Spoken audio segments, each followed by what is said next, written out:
Welcome, I'm John, this is Z, that's RJ, and this is Melissa, and we're the website group, so we're going to be talking about the implementations that we made to the website. So quickly, just a quick agenda. I'm going to start us off by a quick discussion of alt tags and the implementation of the alt tags.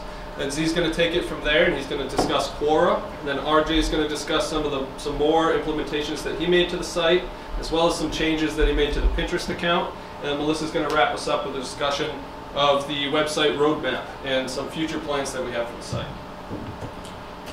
So alt tags. So I wanted to start the discussion off with a couple examples of the pictures that we have on the site. So these images, I think we can all agree, are high quality images. They speak to Bambusa's brand.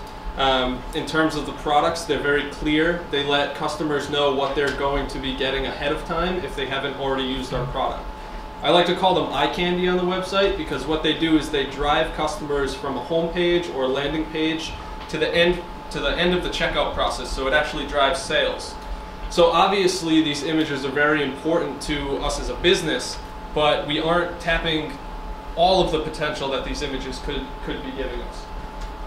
So how do we tap that potential? Through alt tags. So what is an alt tag, just in case some of you don't know? An alt tag is a text attribution that you attach to an image so that the Google bots can actually recognize the images on the page. Google bots are blind to images essentially, so when they crawl through a page going through the search engine optimization process, they go right over all the image. So unless you have an alt tag on there, it's going to not give us credit for all these great images that we've put so much time and effort in to have on the site. So if we add alt tags to all of these images, we can increase traffic and thereby increase sales. So how did we do it? We went through and we combined any content that was in the image with any keyword that we saw that was relevant. But if we had an image that was, say, a biographical image of Bobby on the website, we simply labeled that, obviously, Roberta Pallon, and then her title. If it was an image of one of the products, say the diaper rash cream, we wanted to make sure that the word diaper rash was in that alt tag so that we get credit for that word when Google searches. So that way we get higher up when somebody types in diaper rash, we might become the third on the page as opposed to the fifth and below the fold. So just to show you what we actually did, we went through the WordPress website, we found the 475 images that were on the site, and we added an alt tag to every single one of them. So as a result, we can see that on the week of November 24th, we had 153 visits, and so far this week we've already had 255 visits. This is obviously good that traffic has increased. We just can't exclusively take credit for this, however, because all of you guys have also been working to increase traffic on the site, increase our brand awareness, so that's a testament to all of us, not just this group. Now I'm going to pass it over to Z for a discussion of Quora. So what exactly is Quora? It is a question and answer based website where users can go and log in and ask any question. People can respond to you. You can even edit other people's content. It was founded in 2009, and as of this moment it has 20,000 daily and 180,000 monthly active users. Its main competitors are Reddit and Chacha. Now here is a list of the most popular topics that are being utilized in Quora. You can see we have startups, technology, Twitter, Facebook, food, Barack Obama, and the whole idea is that if you see in this list, there's not a lot of topics that Bambusa can utilize.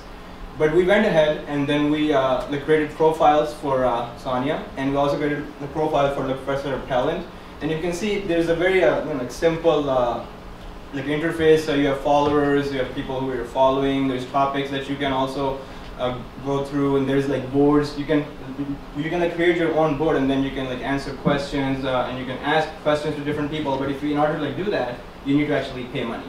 So with that in mind, we went through all the categories for Quora, and here's the topics that we think might be of some benefit to Bambusa. There's mothers, bamboo, there's vegans, and there's eco-friendly products.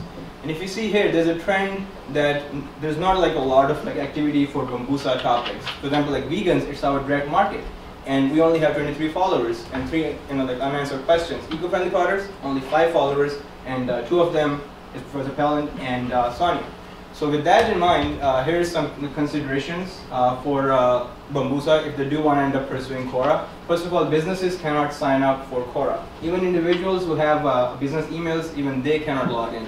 Topics related to Bambusa markets are scarce, and the content that you generate can be edited by anyone, which means you cannot promote your products on Quora.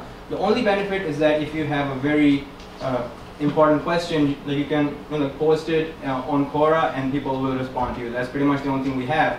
So we as a group recommend that Bambusa should stop using Quora, and then also allocate resources to a different marketing channel. Taking a look at the website updates in Pinterest, we started off with Pinterest and just took a simple approach with the image. So the image on the left was the original image. What we did was we took that, we updated it, put a green background to the left-hand side, and put the website address to further help drive traffic towards the website. Similarly on Pinterest, we started off with a base image. We added a border to the bottom, included the Bambusa logo, as well as the Bambusa website address. Bambusa updated their logo, so we went ahead and updated all the images to match the current company logo. We picked out 10 images to start with. What we recommend for Bambusa to do is update 1 image per week. 1 image per week won't overload the consumers looking at the Bambusa Pinterest, but it will also keep them captivated to a level that we feel is acceptable. So the pictures in the green are the images that we've updated so far. The pictures in the orange are the ones that we recommend to update in the 5 weeks ahead of us. So far we've had 5 likes and 6 repins on those images. In regards to the title, we created a favicon using Photoshop as well as a website generator. A favicon is that little image you see in the left-hand corner of the website browser, and that just helps build brand recognition for Bambusa. For the title, we utilized Bamboo Products -Bambusa. We used this because we felt it would help increase search engine optimization and searchability for Bambusa. The headers, beginning with the first header, was what we had when we walked into this. We updated that because we wanted a call to action. We wanted it to say, click here, buy now.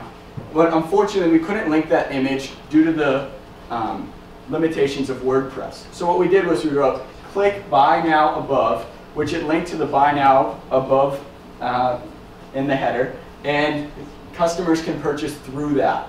The second image, we changed slightly with the baby. The baby had a shadow behind her. We changed that per Sonya's request just to make it look a little bit cleaner. Currently, Bambusa has updated their logo, and we think that the new logo and the new header is sufficient and clean. So this links on the side, that was one of the big things we did. So the links on the side, they link directly to the home pages of Abe's Market, Amazon.com, Bambuki. And what you want to do is you want to have those links linked to your products on those pages. So that's what we did. We found the direct link on Abe's Market for our products, and we linked those images straight to our products, which will increase sales. And you don't really want to drive web traffic to other websites. What you want to do is you want to drive it to your own. You want to get sales coming internally. So we created an image above that says buy now. Click here to buy now. And what that link does, that link goes directly to our website, to our products, so customers can purchase right there. Great, thank you. So now we're going to talk a little bit about the website roadmap. Now that we've talked about all the changes that our group has done to the current site, there's some lessons learned. We learned that WordPress, the platform that the site is currently hosted on, is very resource heavy. It takes a lot of time to manage the current site, and the pages are a little disorganized. So with that in mind, we recommend that Bambusa moves to a different platform, and we have some ideas for how the next generation of the site can be. So the first thing we need to do in website planning is to prioritize our website objectives. Those objectives being sales, net promoter scores, and thought leadership, content generation. Next up, we'll build a blueprint for Bambusa.com, and those are the wireframes we'll be talking about in a bit. And we base those on user research and on best practices for website design, as well as some of our competitors' websites that we did an analysis of. We conducted a survey on 9 respondents. We tapped into our social networks and found our target segment of green consumers, and we had a few different goals for the survey. We really wanted people's first impression when they landed on Bambusa.com. There's a lot of information on Bambusa.com's homepage, related to sustainability, mission, vision, products. So we wanted to know what immediately jumped out and what didn't jump out to respondents. We also wanted to know about the visibility of product descriptors. What information were they not able to see at first glance that was important to them about the different products? Some of the consumer questions, for example, what is a dilution rate, so dilution percentage? Some of the questions about the product and about bamboo itself that we wouldn't otherwise be able to tap into. And we also asked some demographic questions and about their usage of diapers, be it cloth or disposable. So when one of the questions is, what 3 attributes of this product, I mean the baby wipes, are the most important to you? And this model here demonstrates, now the word carbon, because the description that was provided in the survey talked a lot about carbon footprint, we think that's why that is such a large word. However, the other words surrounding it, ingredients, skin, non-irritating, high quality, those seem to be a theme that respondents felt was very important in the product.